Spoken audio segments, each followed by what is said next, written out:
တန်ချင်းသူ့ကြောင့်လေးပဲတွေ့ဆူတောင်းခဲ့ရသေးအစဉ်ပြေစေမေးချစ်သူလေးကြည်ချမ်းတော့ကမ်းမလေးပြိုးလေးချမ်းတော့ပန်းပွင့်ကျွေးသလိုအနေကွာလန်းလို့မေးသွားမှလဲဆုံးနေ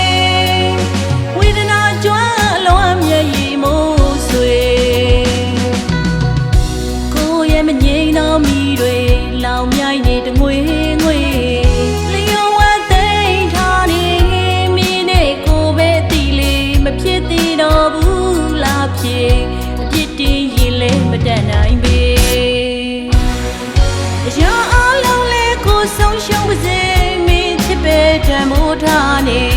ကိုမတလား